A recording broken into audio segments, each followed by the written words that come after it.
नमस्कार दोस्तों। एक छोटी सी प्रेरणादायक कहानी है। आप अपने जीवन की वैल्यू कहाँ रखना चाहते हैं? आप खुद अपने जीवन की वैल्यू क्या रखते हैं? आप खुद अपने जीवन की वैल्यू क्या डिसाइड करते हैं? एक बार एक छोटे से बच्चे को उसके पापा ने एक पत्थर दिया और कहा कि बेटा तुम ये पत्थर लेकर के जाओ, मार्केट चले जाओ और कोई इससे तुम्हें इसकी प्राइस पूछे तो सिर्फ 2 उंगली खड़ी कर देना। वो बच्चा वैसा ही करता है, मार्केट जाता है, किसी जगह पे हाट बाजार में जाकर बैठ जाता है। थोड़ी देर के बाद में एक बूढ़ी औरत उसके पास आती है और उससे पूछती है कि इसकी वैल्यू क्या है, क्या प्राइस है। वो लड़का वैसा ही करता है, सिर्फ 2 उंगली खड़ी कर देता है। वो बूढ़ी औरत पूछती है कि 200 रुपये? चलो मैं 200 रुपये देने को तैयार हूँ।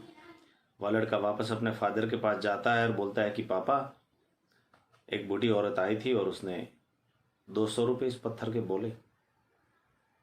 उसके फादर फिर कहते हैं कि चलो मैं तुम्हें एक और दूसरी जगह भेजता हूँ, अभी तुम इसको लेकर के म्यूजियम में चले जाओ और फिर तुमसे वहाँ कोई प्राइस पूछे तो तुम वैसा ही करना, सिर्फ 2 उंगली खड़ी कर देना और कुछ मत करना। वह लड़का म्यूजियम जाता है, वैसा ही करता है। उसे भी वहाँ पर एक पत्थर को जानने वाला म्यूजियम का एक्सपर्ट मिलता है और वो उससे उस पत्थर की कीमत पूछता है तो वह लड़का सिर्फ 2 उंगली खड़ी कर देता है। वह म्यूजियम वाला बोलता है कि 20,000 रुपये? चलो मैं आपको इसके 20,000 रुपये देने को तैयार हूँ। वह लड़का शॉक हो जाता है, उसे लगता है कि 200 रुपये से 20,000 रुपये इस पत्थर की वैल्यू। फिर वह लड़का अपने फादर के पास जाता है और कहता है कि पापा मुझे एक बंदा मिला, वो 20,000 देने को तैयार था। उसके फादर ने कहा कि चलो अब आप एक काम कीजिए, इस पत्थर को लेकर पत्थर के एक्सपर्ट, जो पत्थर के एक्सपर्ट होते हैं, जो पत्थर की दुकान रखते हैं, जो हीरे की नग की दुकान चलाते हैं, आप उस एक्सपर्ट की दुकान पर इसको लेके जाइए। वह लड़का वैसा ही करता है, पत्थर की दुकान पे जाता है। वहाँ खड़ा एक बूढ़ा आदमी उसको पहचान लेता है कि इसके हाथ में कोई कीमती पत्थर है। उस लड़के को बाहर आता है, बाहर आकर के उस बच्चे के हाथ से वो पत्थर लेकर देखता है, ध्यान से निहारता है और बड़ा लंबी सांस भर के आह लेकर के बोलता है कि ओह माय गॉड, मैं पूरी जिंदगी जिस पत्थर की तलाश कर रहा था वह आज मुझे मिल गया। उस लड़के से पूछता है कि क्या कीमत रखोगे इसकी, बताओ, मुझे बेचना है, दे दो मुझे। वह लड़का वैसा ही करता है, 2 उंगली खड़ी कर देता है।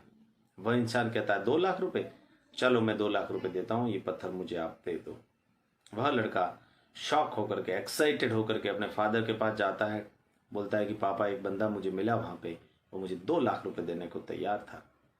उसके फादर उसे बैठा कर समझाते हैं कि बेटा सुनिए, अपने जीवन की वैल्यू खुद पर निर्भर करती है कि हम अपने जीवन की वैल्यू रोड के साइड पर बैठकर हाट बाजार लगाने की तरह सस्ते में डिसाइड करते हैं, खुद अपनी वैल्यू सस्ते में समझते हैं, या किसी म्यूजियम में समझते हैं, या एक्सपर्ट समझते हैं।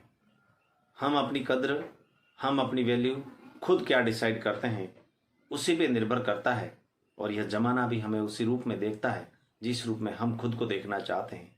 अदरवाइज इस दुनिया में तो ऐसे कई लोग मिलेंगे जो सिर्फ और सिर्फ आपका यूज़ उनके मकसद के लिए करना चाहेंगे। इसलिए अपने जीवन की वैल्यू कभी खुद कम ना करें। जब आप खुद अपनी रेस्पेक्ट करेंगे, खुद अपने जीवन की वैल्यू को हाई वैल्यूज़ पर रखेंगे, अच्छी जगह रखेंगे, उच्च मापदंड के आधार पर निर्धारित करेंगे, तभी जाकर ये ज़माना भी आपकी कद्र करेगा।